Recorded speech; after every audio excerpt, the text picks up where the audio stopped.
She told me to sleep on the couch because her boss was stressed and needed support. That's what Monica said to me on a Tuesday evening in March, standing in our kitchen with her arms crossed, wearing that navy blazer she reserved for important meetings, the one that made her feel powerful. The fluorescent light above our breakfast bar cast harsh shadows across her face, making her look like a stranger. Theodore's going through a rough patch with the Henderson merger, she explained, not quite meeting my eyes. The partners are breathing down his neck, and he needs someone reliable nearby for late-night strategy sessions. I set down my coffee mug on the granite countertop we'd picked out together 3 years ago, back when we still made decisions as a team. So you're telling me I can't sleep in my own bed because your boss might need to call you at midnight?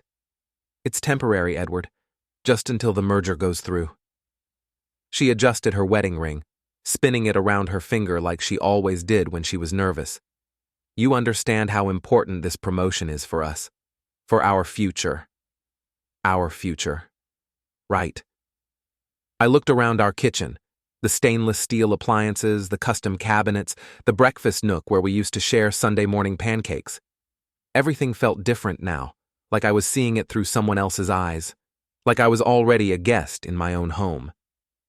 Where exactly am I supposed to sleep? I asked. The couch pulls out, you know that. She was already moving toward the stairs, her heels clicking against the hardwood floor. I'll get you some pillows. That was it. No discussion, no negotiation, just a unilateral decision about our marriage, delivered with the same tone she used to assign tasks to her paralegal staff. I'm Edward Ashford, by the way. 42 years old. Construction project manager for Hartwell Development. I build things, shopping centers, office complexes, the kind of structures that last decades. I believe in solid foundations, careful planning, attention to detail. Maybe that's why I noticed when the foundation of my own life started showing cracks. Monica and I met 8 years ago at a charity fundraiser downtown. She was fresh out of law school, hungry and ambitious, working 16-hour days at Morrison, Klein, and Associates. I was drawn to her intensity, her drive to succeed. She said she admired my stability, my practical approach to problems. We balanced each other out, or so I thought. The first few years were good. We bought this house in Westfield Heights, a respectable suburban neighborhood with tree-lined streets and decent schools. Monica climbed the ladder at her firm while I built my reputation in construction management. We talked about having children someday, maybe taking that European vacation we'd been planning. Then Theodore Weston joined the firm as a senior partner. I'd met him exactly twice. Once at the company Christmas party 2 years ago, where he spent 10 minutes telling me about his vintage Porsche collection while barely acknowledging my existence. The second time was at Monica's birthday dinner last year, where he showed up uninvited and monopolized the conversation with war stories from his Harvard law days. Theodore was everything I wasn't. Ivy League educated, old money family, the kind of guy who wore $1,000 suits and spoke in legal jargon even at casual gatherings. He had silver hair that somehow made him look distinguished rather than old, and the kind of confidence that came from never having to worry about mortgage payments or car repairs. Monica started working late more often after Theodore arrived. Weekend calls became routine. Emergency meetings stretched into the early morning hours.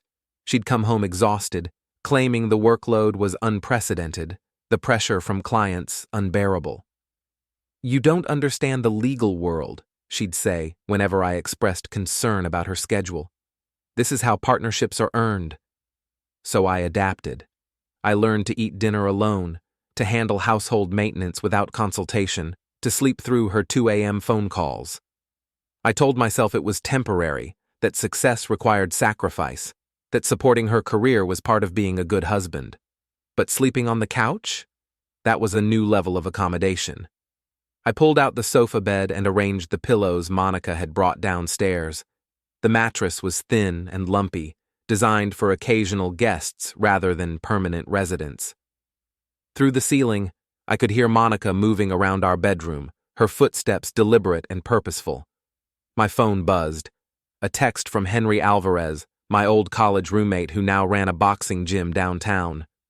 Poker night Thursday. You in?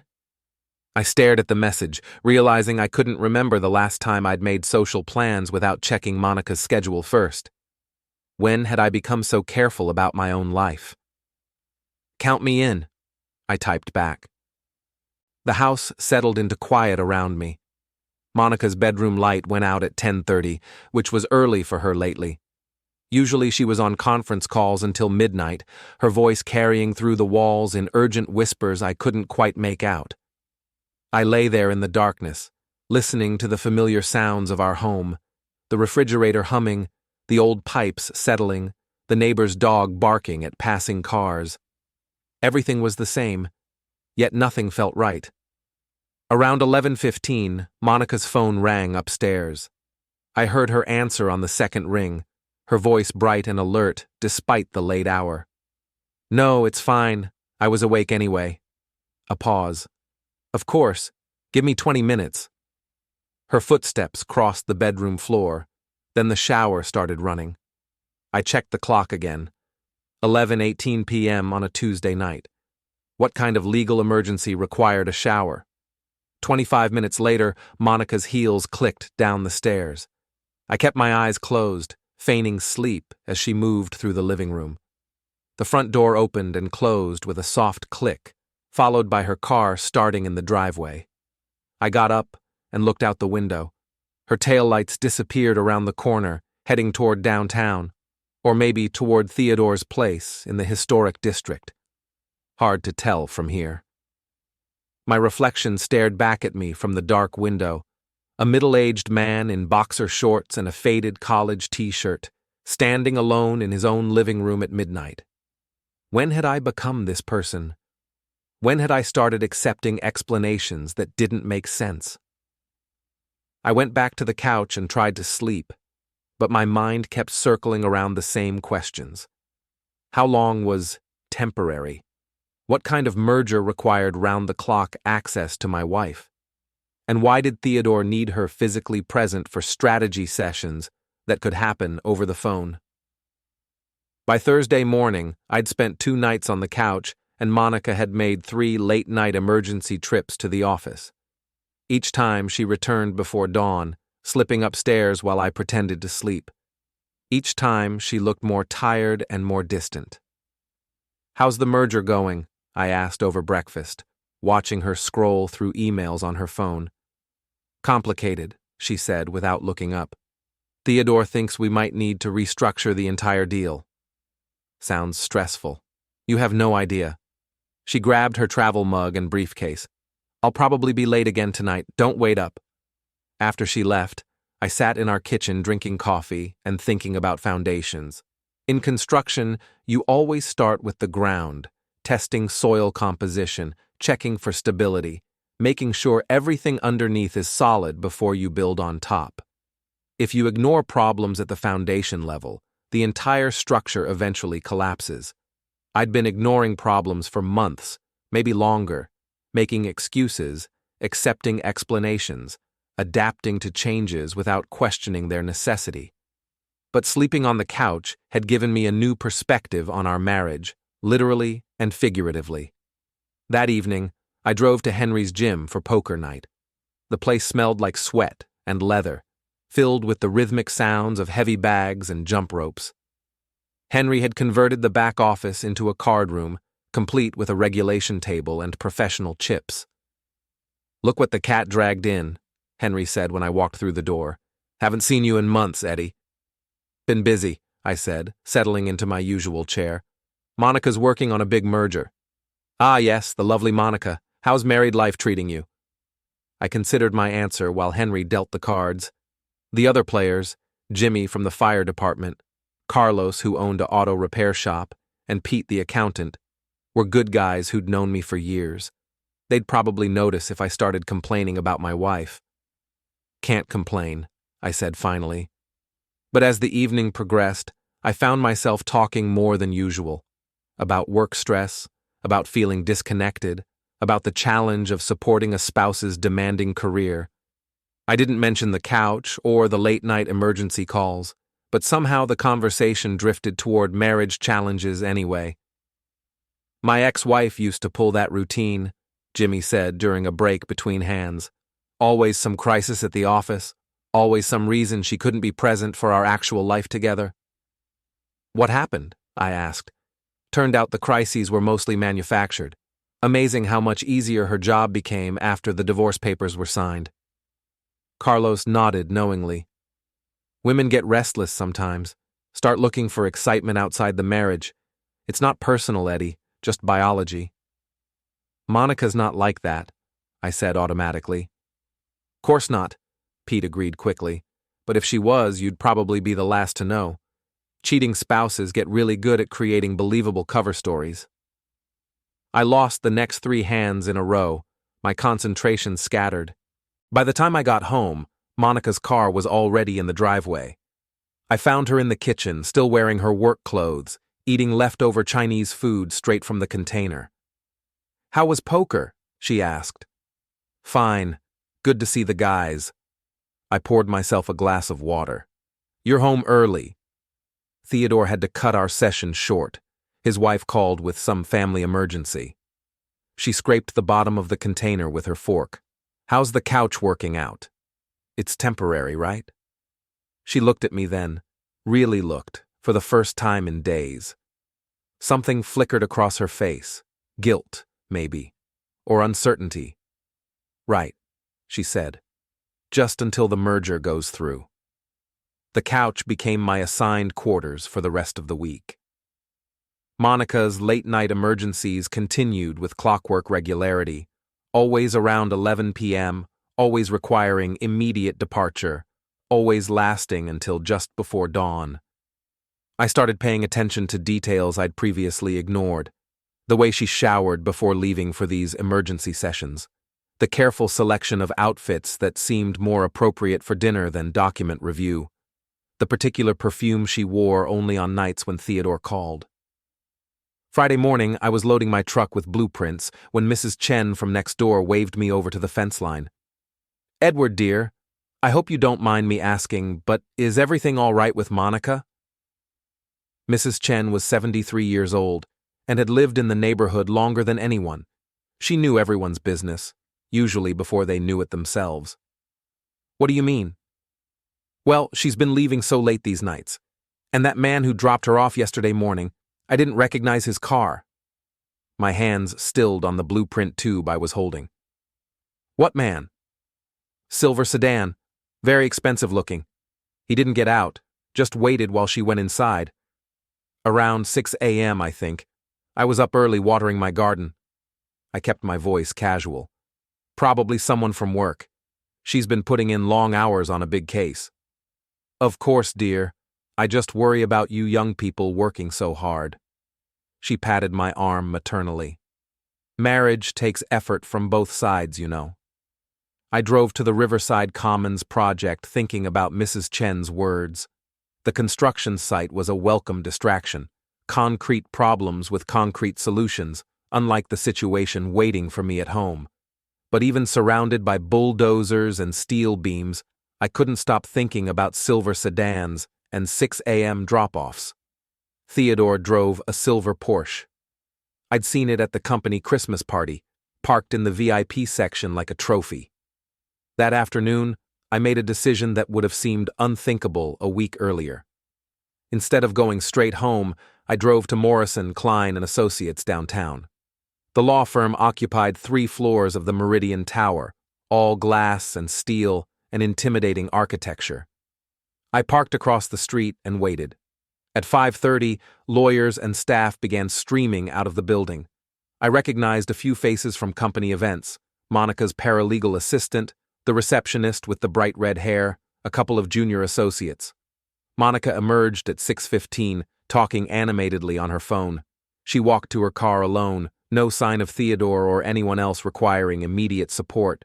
She drove straight home, arriving 20 minutes before I did. "How was your day?" she asked when I walked through the door. "Busy. Concrete pour ran longer than expected." I watched her face carefully. "How about you? Any emergency meetings tonight?" "Not tonight. Theodore's having dinner with potential clients, so I'm free until tomorrow." She seemed almost disappointed by this freedom. We ordered pizza and watched a movie, sitting on opposite ends of the sofa like polite strangers. Monica checked her phone constantly, her attention divided between the screen and whatever messages were coming through. Around 10 p.m., her phone buzzed with a text. She read it quickly, then excused herself to take a call upstairs. Through the ceiling, I could hear her voice rise and fall in animated conversation, though I couldn't make out specific words. She came back downstairs 15 minutes later, looking flustered. "Change of plans. Theodore needs me to review some documents tonight after all." "At 10:30 p.m.? The other party just sent over their counterproposal. We need to respond first thing Monday morning." She was already heading upstairs to change clothes. "This merger is more complicated than we anticipated." I stayed on the couch, listening to her move around the bedroom. Shower running, closet doors opening and closing, the hairdryer humming. A lot of preparation for document review. She left at 11:15, wearing a black dress I'd bought her for our anniversary last year.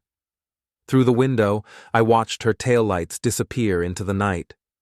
Instead of trying to sleep, I went upstairs to our bedroom. Monica had left in a hurry, and her usual tidiness had slipped. The bed was unmade, clothes scattered across the chair, her jewelry box open on the dresser. I wasn't snooping exactly, just straightening up. But when I picked up the clothes to put them in the hamper, I noticed something that made me pause. The outfit she'd worn to work that day, a conservative gray suit, was wrinkled and carelessly discarded. But underneath it was a set of lingerie I'd never seen before. Black lace, expensive looking, with the tag still attached. I sat on the edge of our bed, holding the lingerie and trying to make sense of it. When was the last time Monica had worn anything like this for me? When was the last time she'd seemed interested in that kind of intimacy at all? My phone buzzed with a text from Henry. "Good game last night. You seemed distracted, though. Everything okay?" I stared at the message, then at the lingerie in my hands, then at the empty bedroom around me. Everything was definitely not okay. "Just work stress," I texted back. "Nothing I can't handle." But as I lay on the couch that night listening for Monica's return, I realized I was past the point of handling anything. I was in full observation mode now, collecting data, trying to understand what was really happening in my marriage. She came home at 5:45 a.m., just as Mrs. Chen had said. I heard a car door close quietly in the driveway, then Monica's key in the front door. She moved through the house like a ghost, trying not to wake me, then slipped upstairs to shower before I was supposed to be awake. At breakfast, she looked refreshed and energetic, more alive than I'd seen her in weeks. "How did the document review go?" I asked. "Productive. We made significant progress on the liability clauses." She was already gathering her things for another day at the office. "Theodore thinks we might have a breakthrough by next week." "That's great. Then you'll be able to sleep in your own bed again." She paused at the door, her hand on the handle. "It might take a little longer than we thought. These things are complicated." After she left, I called in sick to work and drove back to the Meridian Tower. This time, I positioned myself in a coffee shop across the street with a clear view of the building's parking garage entrance. Theodore's silver Porsche arrived at 9:30 a.m. I watched him park and walk into the building, checking his phone as he moved. A successful man in an expensive suit heading to his corner office to make important decisions. I waited until lunchtime, nursing overpriced coffee and pretending to read construction magazines. At 12:15, Theodore's Porsche pulled out of the garage. I followed at a distance, staying 2 cars back as he drove through downtown traffic. He didn't go to a restaurant. Instead, he pulled into the parking lot of the Grandview Hotel, a upscale place near the river where business travelers stayed when their companies were paying the bills. I parked across the street and watched Theodore walk into the hotel lobby.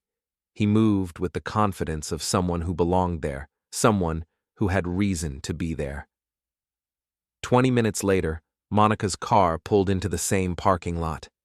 I sat in my truck, gripping the steering wheel, watching my wife walk into a hotel in the middle of the day to meet her boss.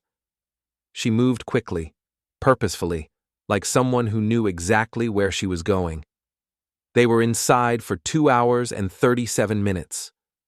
I know because I counted every minute, sitting in my truck like a private investigator in a bad movie, watching the hotel entrance and trying to convince myself there was an innocent explanation. When they emerged, they came out separately. Theodore first, adjusting his tie and checking his phone. Monica 10 minutes later, walking quickly to her car without looking around. I followed her back to the law firm, maintaining distance, processing what I'd witnessed. My wife was having an affair with her boss. The late-night emergency meetings, the careful grooming, the new lingerie, the hotel visits. It all made perfect sense now. The question was, what was I going to do about it? I drove home and sat in my driveway for a long time, staring at our house. The place we'd bought together, the life we'd built together, the future we'd planned together. All of it felt different now, tainted by what I'd discovered. Monica came home at her usual time, acting like nothing had changed. She asked about my day, mentioned her own routine office activities, suggested we order Thai food for dinner. The performance was flawless, except now I could see it was exactly that, a performance. "How's Theodore handling all the stress?" I asked during dinner.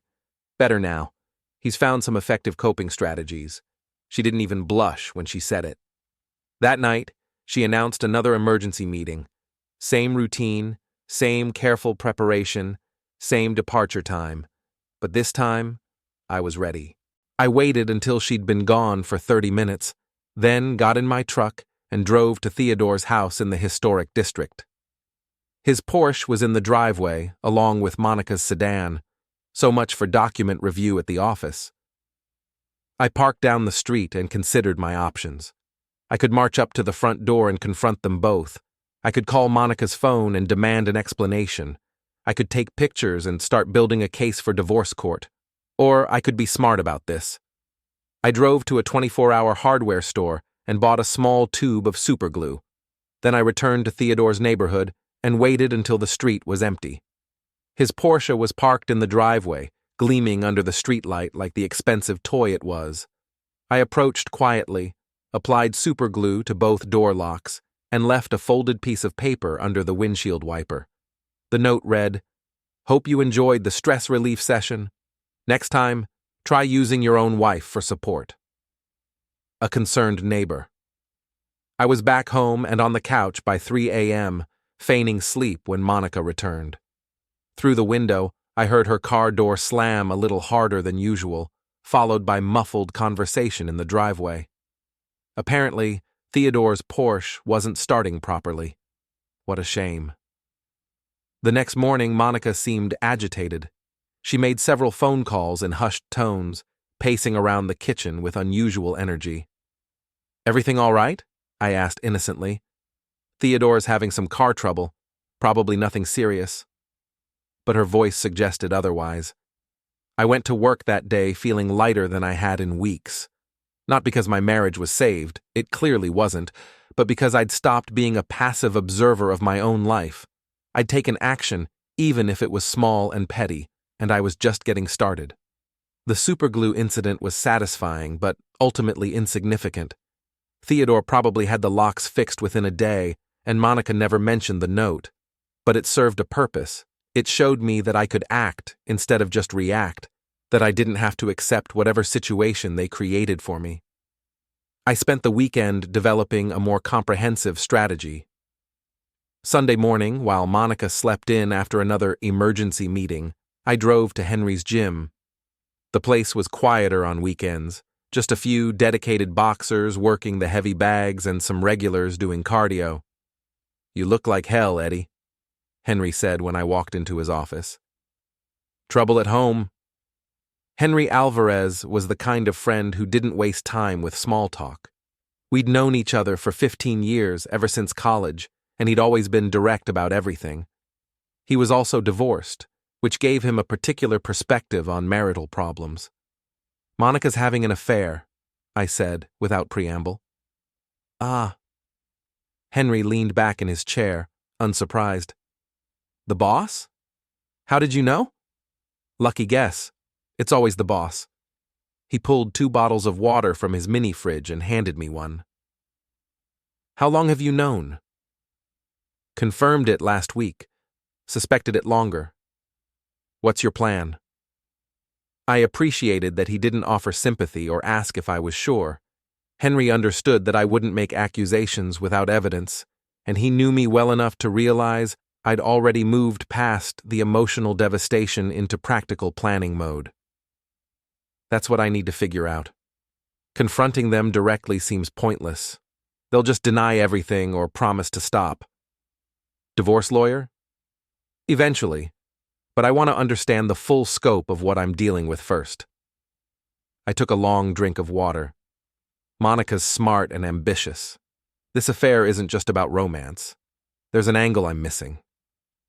Henry nodded thoughtfully. Want some advice from someone who's been through this? That's why I'm here. Don't get emotional. Don't get revenge crazy. Don't do anything that makes you look like the bad guy when this goes to court. He leaned forward. But do gather evidence. Document everything.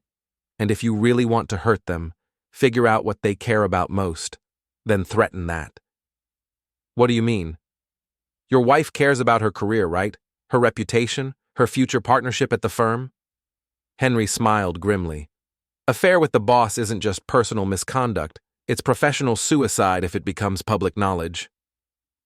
I spent the rest of Sunday thinking about Henry's advice. Monica did care about her career above everything else. She'd sacrificed our marriage for the possibility of partnership, so that partnership must represent everything she wanted from life.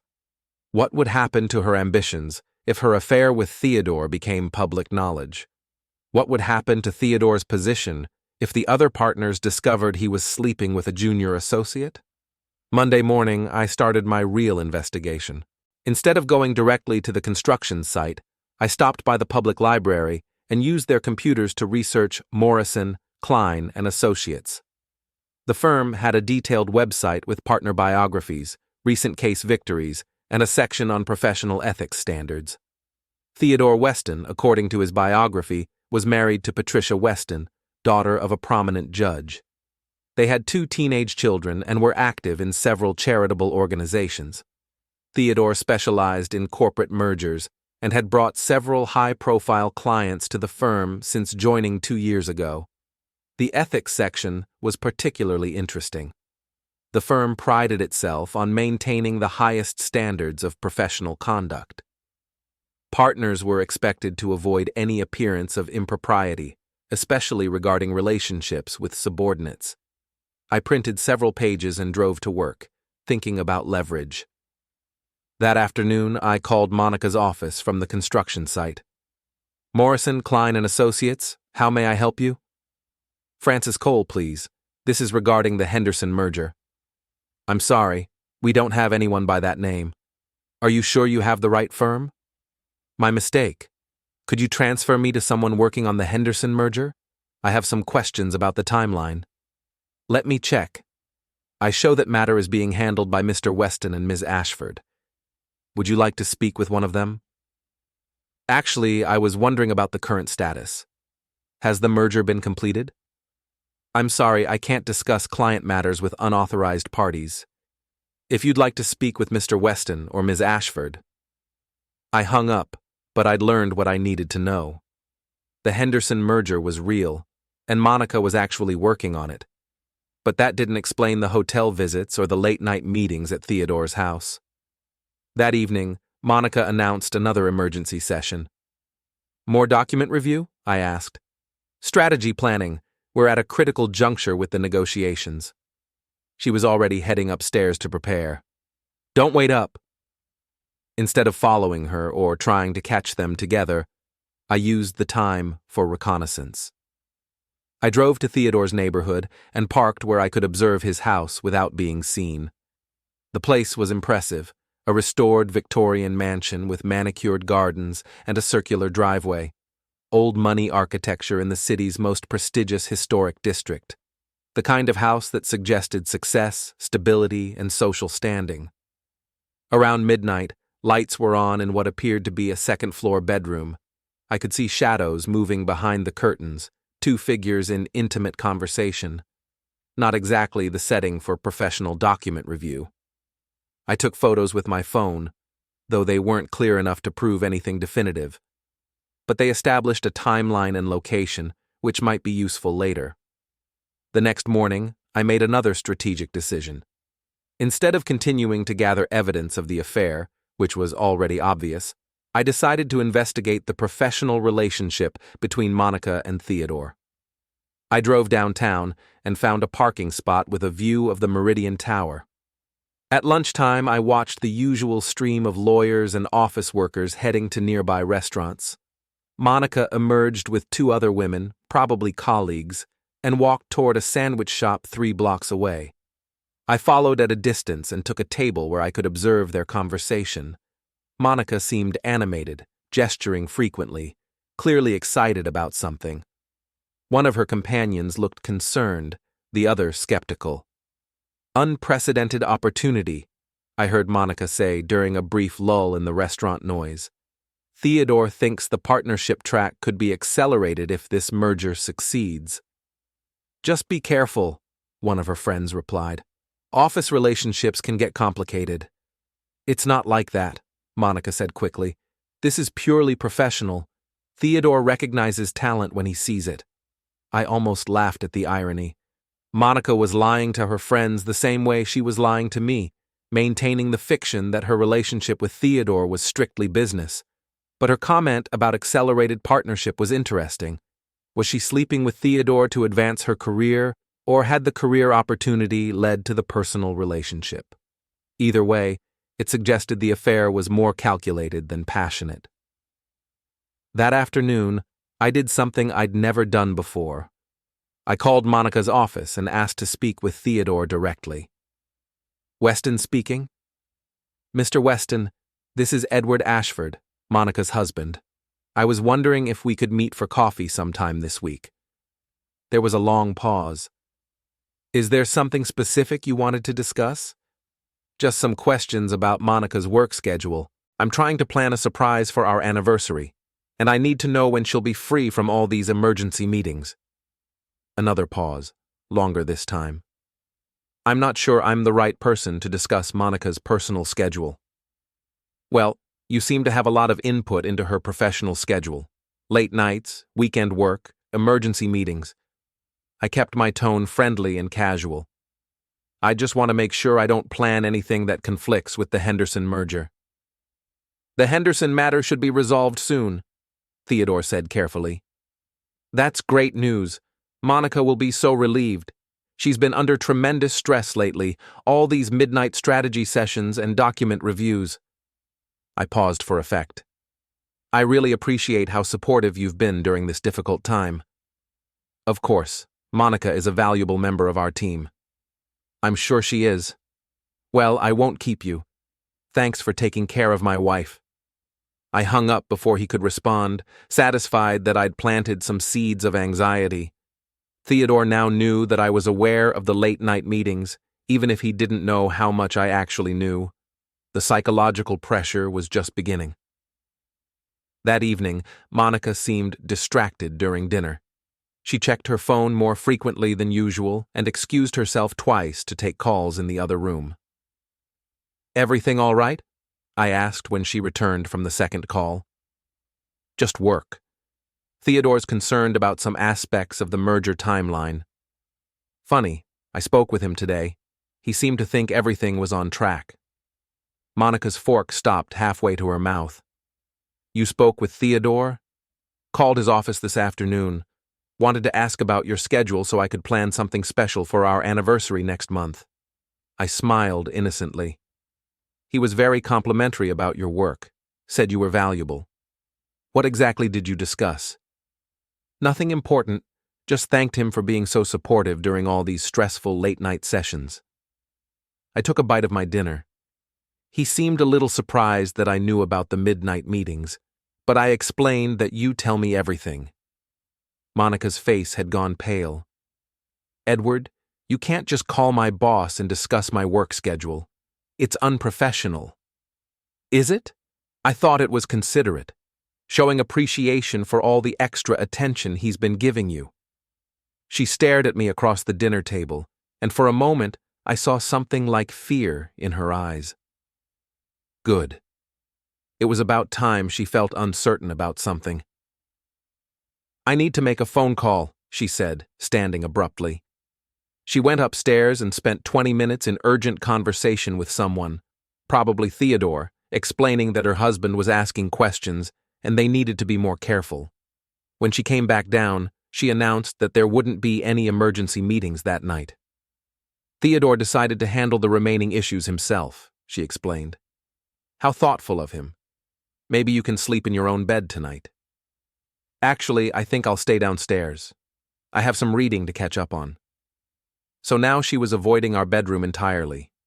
Interesting. I went upstairs alone and lay in our bed for the first time in 2 weeks. The sheets smelled like her perfume, and her side of the bed still held the impression of her body. But instead of feeling sad or nostalgic, I felt strategic. Monica and Theodore were getting sloppy, overconfident.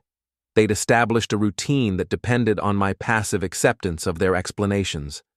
But now they knew I was paying attention, asking questions, making connections. They would have to adapt their approach, which meant they would have to make mistakes, and I would be watching when they did. The phone call to Theodore had the desired effect. For 3 days, Monica worked normal hours and came straight home after work. No emergency meetings, no midnight strategy sessions, no careful grooming before leaving the house. But on Thursday afternoon, she announced that the Henderson merger had entered a critical phase and would require intensive weekend work. Theodore's rented a conference room at the Riverside Hotel, she explained. We'll be working around the clock until the deal is finalized. The Riverside Hotel. Not the office, not Theodore's house, but a neutral location that provided perfect cover for their affair while maintaining the pretense of professional necessity. Sounds intensive, I said. Will other lawyers be there too? A small team, just the essential personnel. I could bring you dinner Saturday night, save you the trouble of ordering room service.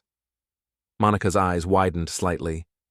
That's not necessary. The hotel has excellent catering services. I insist. What room number should I ask for at the front desk? Edward, you can't just show up at a business meeting. It would be completely inappropriate. More inappropriate than making your husband sleep on the couch for 2 weeks? We stared at each other across the kitchen table. The mask was slipping, and we both knew it. This is temporary, Monica said finally. Once the merger is complete, everything will go back to normal. Will it? Because from where I'm sitting, normal seems to be whatever Theodore needs it to be. She left for work without another word, but I could see the wheels turning in her head. They would have to be more careful now, more creative with their cover stories. That afternoon, I made a decision that would have seemed impossible a month earlier. I called in sick to work and drove to a private investigation service downtown. I need information about my wife, I told the receptionist, a middle-aged woman with kind eyes who'd probably heard this request 1,000 times. She directed me to a small office where a man named Detective Ray Morrison reviewed my situation with professional detachment. Adultery cases are straightforward but expensive, he explained. We can provide photographic evidence, timeline documentation, financial records if necessary. What's your budget? I'm not sure I need photographs. I already know what's happening. Then what do you need? Background information, financial records, professional connections. I want to understand the complete picture before I decide how to proceed. Detective Morrison nodded approvingly. Smart approach. Most people want to catch them in bed together, but that's just emotional satisfaction. The real leverage comes from understanding motivations and vulnerabilities. Exactly. Give me a week.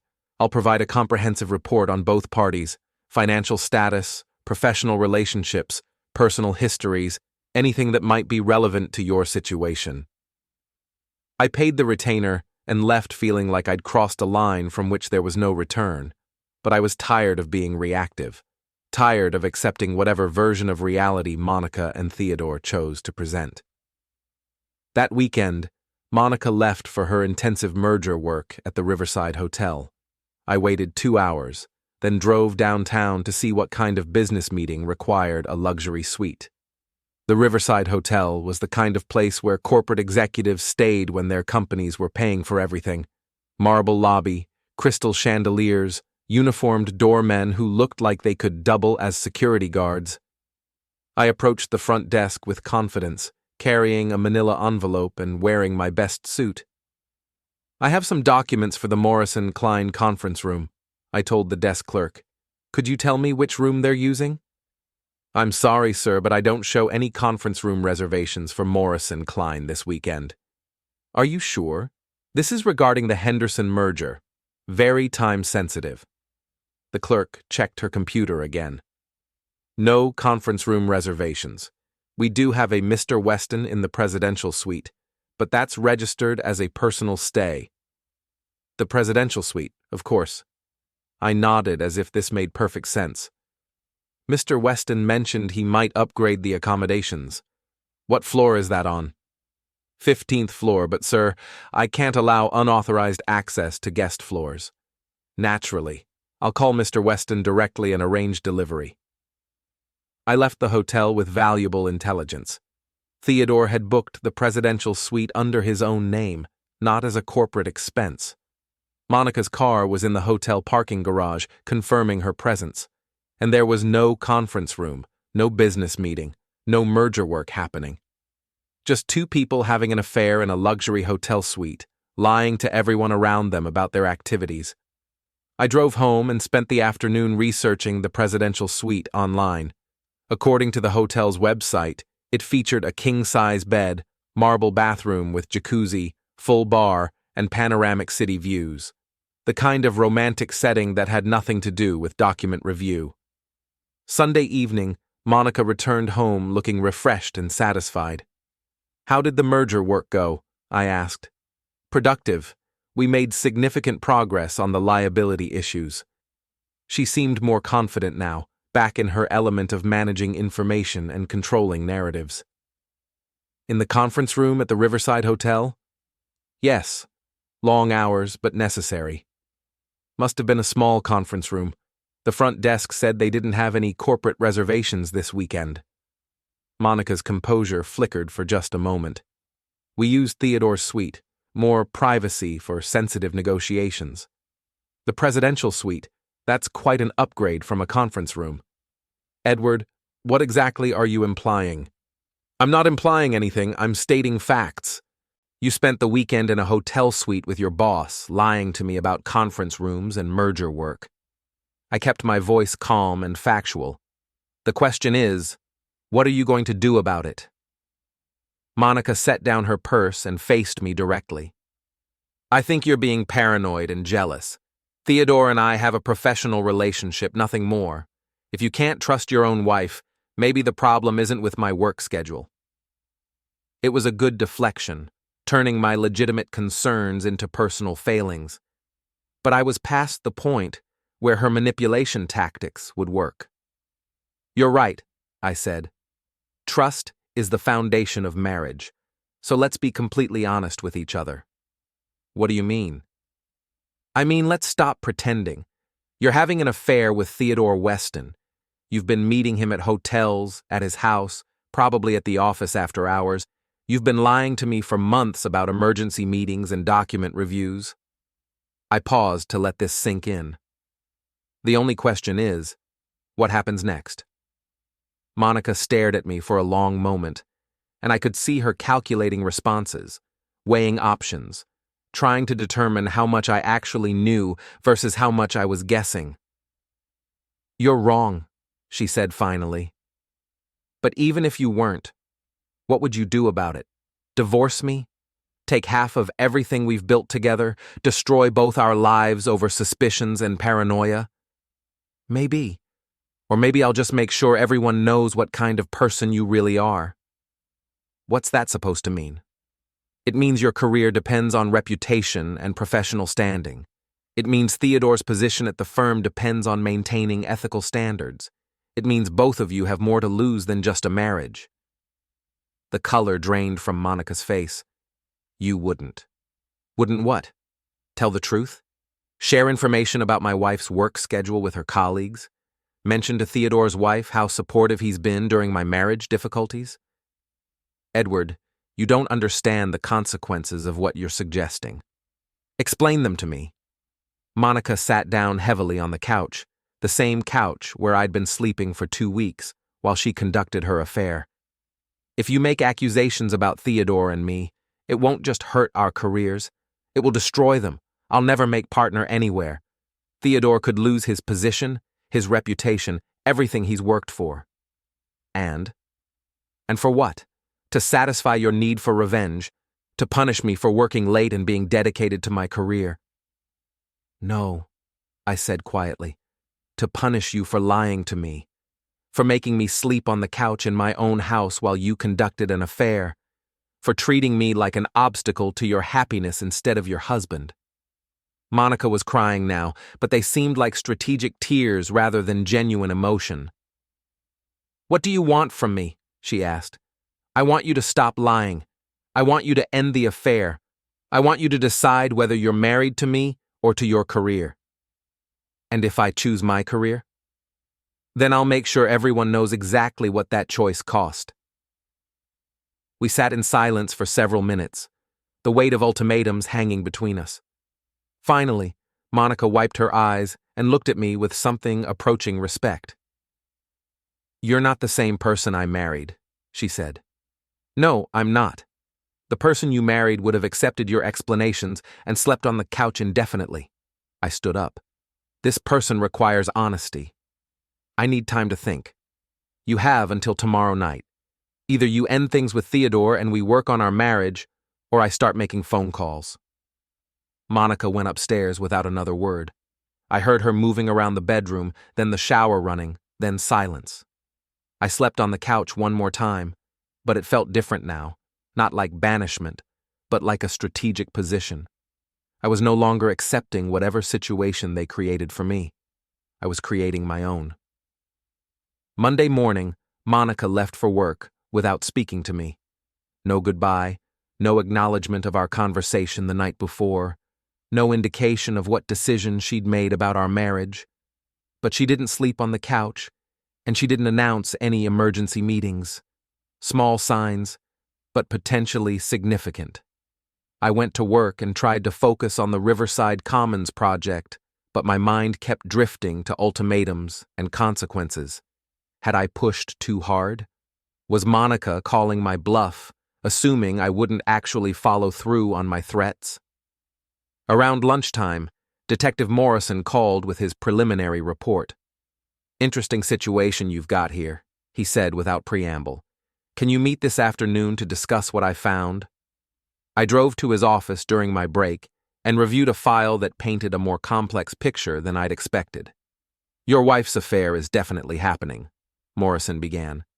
Hotel records, credit card receipts, witness statements, all confirm regular meetings between Monica Ashford and Theodore Weston over the past 4 months. 4 months? I'd suspected 2, maybe 3 at most. Started right after the Henderson merger was assigned to their team. But here's where it gets interesting. Morrison flipped through several pages. Theodore Weston is in serious financial trouble. What kind of trouble? Gambling debts, primarily. High-stakes poker games, sports betting, some questionable investment schemes. He owes approximately $200,000 to people who don't accept late payments. I stared at the financial records Morrison had compiled. Theodore's expensive lifestyle, the Porsche, the historic mansion, the luxury hotel suites, was funded entirely by credit and borrowed money. There's more, Morrison continued. The Henderson merger involves a company called Hartwell Development, my construction company. The merger involved my own employer, which meant Monica had access to inside information about the deal. information that could be valuable to the right people. Are you suggesting Monica is involved in Theodore's financial problems?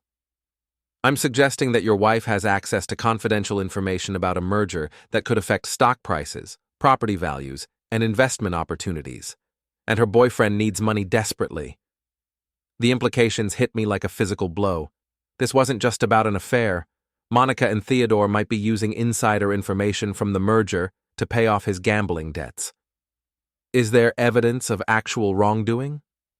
Nothing definitive yet, but I found some interesting patterns in Theodore's recent financial activity. Large cash deposits that don't correspond to his salary or known income sources, and several meetings with individuals who have connections to both gambling operations and investment firms. Morrison handed me a thick envelope containing photographs, financial records, and timeline documentation. This goes way beyond adultery, he said. If they're trading on insider information, that's federal securities fraud. Prison time, not just career consequences. I drove home that evening with my head spinning. The affair had been devastating enough, but the possibility of criminal activity added a dimension I wasn't prepared to handle. Monica was already home when I arrived, sitting at the kitchen table with a glass of wine and a stack of legal documents. "We need to talk," she said without looking up. "Yes, we do."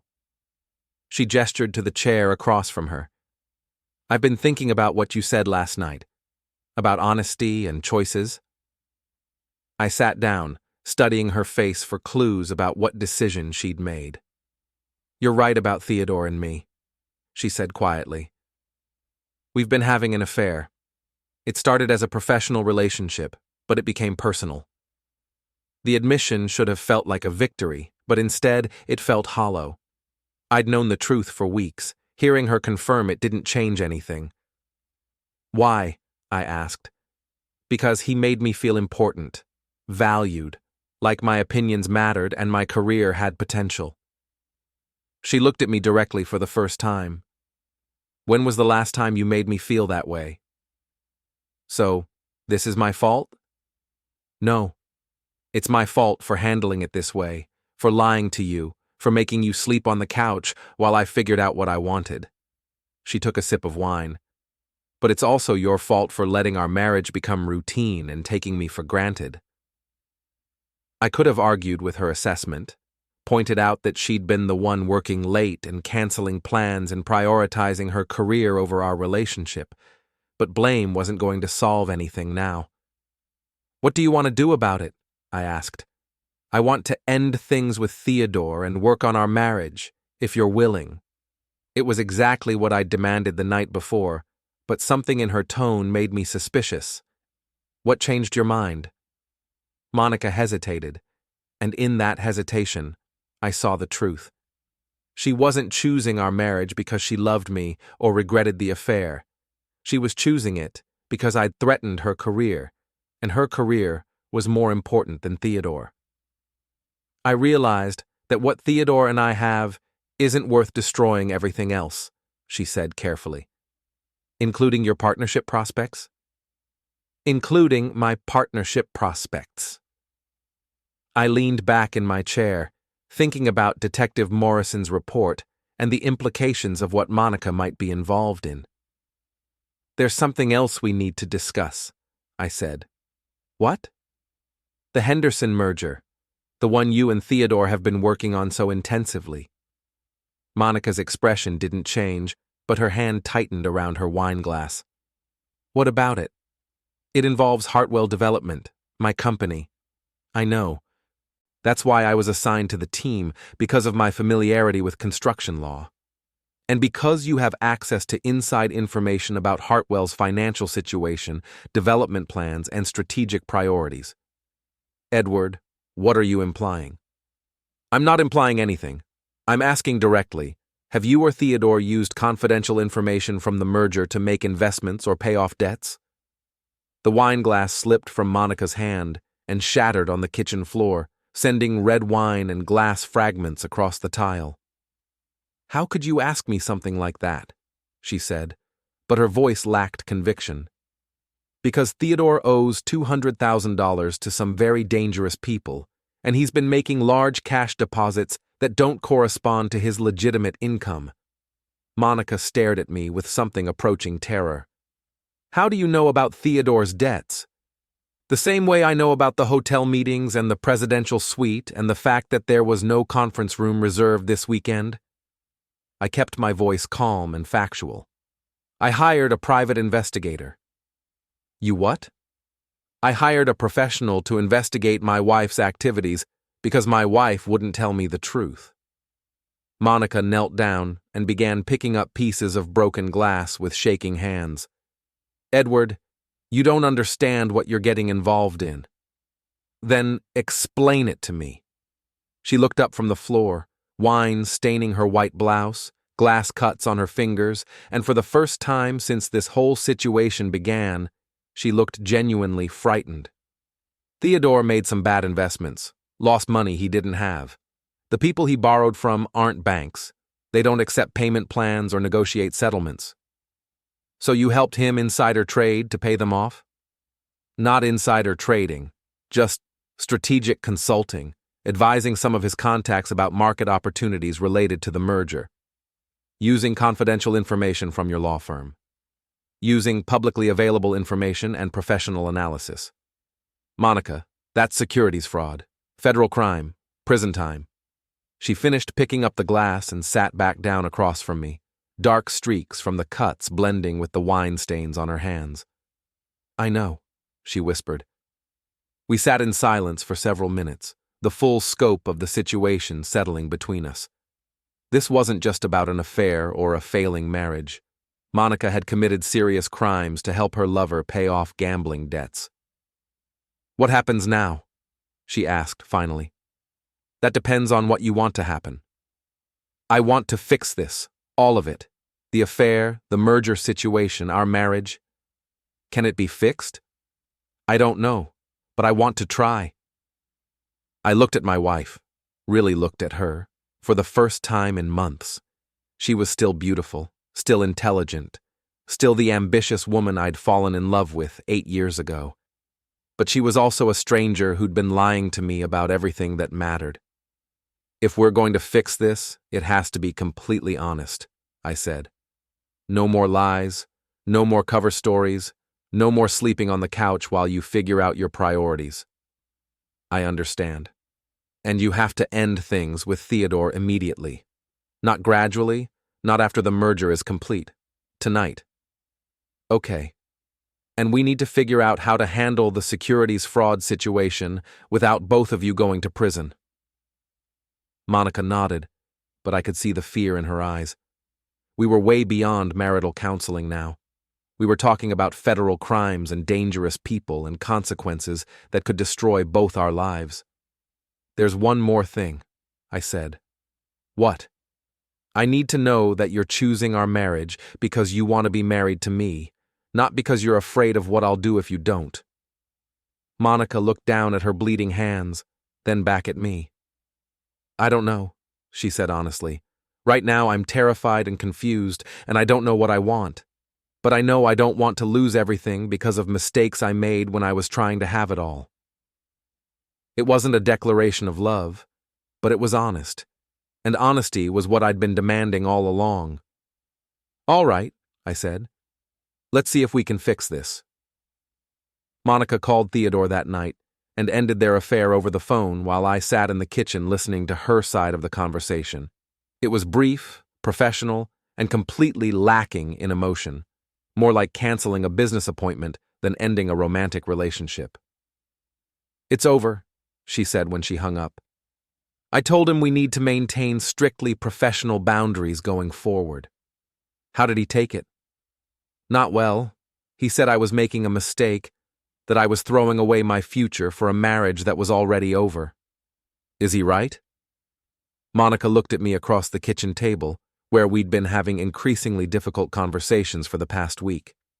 I don't know yet, she said, but I'm willing to find out. The next few days were strange and tentative. Monica worked normal hours and came straight home, but the atmosphere between us remained tense and artificial. We were polite to each other, careful with our words, like diplomats negotiating a ceasefire rather than spouses rebuilding a marriage. Thursday afternoon, Detective Morrison called with an update that changed everything. "The securities fraud situation is worse than we thought," he said without preamble. "Theodore Weston has been selling insider information to multiple parties, not just using it for his own investments." "What does that mean?" "It means he's been running a systematic operation, selling confidential merger details to investors, hedge funds, anyone willing to pay for advance information about stock movements and property acquisitions." I felt the bottom drop out of my stomach. "How much money are we talking about?" "Conservative estimate? $500,000 over the past 6 months, and your wife's signature is on every document that provided the source information. She's going to prison, unless she cooperates with federal investigators and helps them build a case against Theodore and his buyers."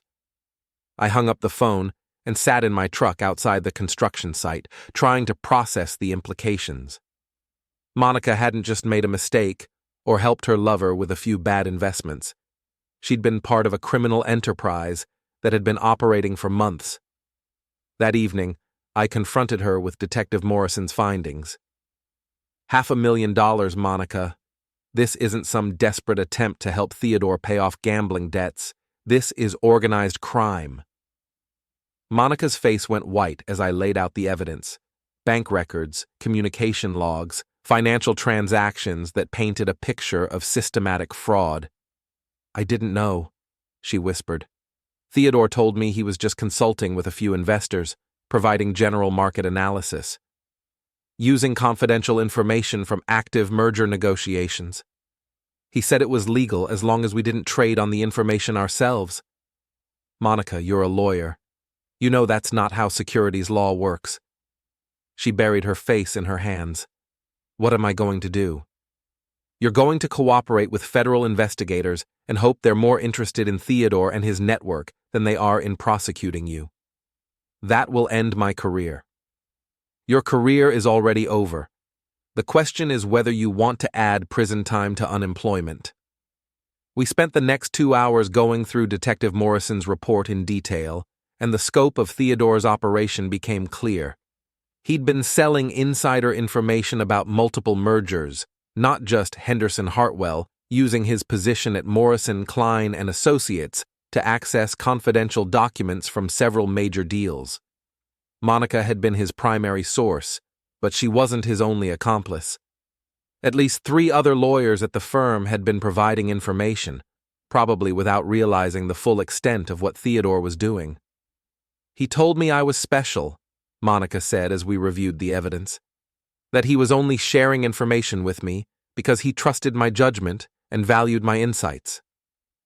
While he was telling the same thing to 3 other associates." I feel so stupid. You should, but feeling stupid isn't going to keep you out of prison. Friday morning, Monica called in sick to work, and we drove to Detective Morrison's office to discuss our options. "Federal prosecutors are already investigating Theodore Weston," Morrison explained. "They've been building a case for several weeks, and they're looking for cooperating witnesses." "What would cooperation involve?" Monica asked. "Full disclosure of your involvement, testimony about Theodore's methods and contacts, and assistance in documenting the scope of the fraud operation." "In exchange for what?" "Reduced charges, possibly immunity if your cooperation is substantial enough." Monica looked at me, then back at Morrison. "What happens to Theodore?" "That's not your concern anymore. Your concern is minimizing your own legal exposure." We spent the rest of the day consulting with a criminal defense attorney who specialized in white-collar crime. The lawyer, Janet Pierce, was direct about Monica's situation. "You're facing federal securities fraud charges that carry a maximum sentence of 20 years in prison," she explained. "But as a first-time offender who was manipulated by a superior, you're looking at more like 2 to 5 years if convicted." "And with cooperation?" I asked. "Possibly probation and community service, depending on how valuable her information proves to be." Monica signed a cooperation agreement that afternoon, officially becoming a government witness against Theodore Weston and his criminal network. That weekend, federal agents arrested Theodore at his historic mansion. The local news covered the story extensively. Prominent lawyer charged with securities fraud, multiple victims, ongoing investigation into corruption at prestigious law firm. Monica's name wasn't mentioned in the initial reports, but everyone at Morrison, Klein & Associates knew she'd been Theodore's primary associate on the Henderson merger. Her career at the firm was effectively over, even if she avoided prison. Sunday evening, we sat in our living room watching news coverage of Theodore's arrest. He looked smaller on television, less impressive without his expensive suits and confident demeanor. Just a middle-aged man in handcuffs, facing the consequences of his choices. "Do you feel sorry for him?" I asked Monica. "No," she said without hesitation. "He used me. He used all of us. He destroyed my career and my marriage for his own benefit." "Your marriage isn't destroyed yet." Monica looked at me with something approaching hope. "Do you really think we can fix this?" "I think we can try. But it's going to require rebuilding everything from scratch. Trust, communication, shared priorities. I'm willing to do that. Even if it means giving up your partnership ambitions, even if it means starting over in a different career, even then." We sat in silence for a while, watching Theodore's house being searched by federal agents on the evening news. The mansion that had seemed so impressive a few weeks ago now looked like evidence of criminal excess. "There's something I need to tell you," Monica said during a commercial break. My heart sank. After everything we'd been through, was there another revelation waiting? "What?" "The couch thing, making you sleep on the couch." She turned to face me directly. "It wasn't because Theodore needed support or because of work stress." "I know. It was because I was planning to leave you. I thought if I made you uncomfortable enough, you'd be the one to bring up divorce, and I wouldn't have to be the bad guy." The admission hurt more than I'd expected, even though I'd suspected as much. "But you never asked for a divorce." "No, you just adapted. You slept on the couch and made breakfast and asked how my day was, like nothing had changed." She paused. "It made me realize that you loved me more than I loved you, and that made me feel guilty. So you had an affair instead." "So I had an affair instead." We looked at each other across the living room, the same room where I'd spent 2 weeks sleeping on the couch while my wife conducted a criminal affair with her boss. "Do you love me now?" I asked. "I'm trying to figure that out, but I respect you more than I did a month ago." "Why?" "Because you didn't just accept whatever situation I created. You investigated, you confronted me, you demanded honesty." She smiled sadly. "You became someone worth being married to." It wasn't exactly a romantic declaration, but it was honest. And after weeks of lies and manipulation, honesty felt like progress. "So what happens now?" I asked.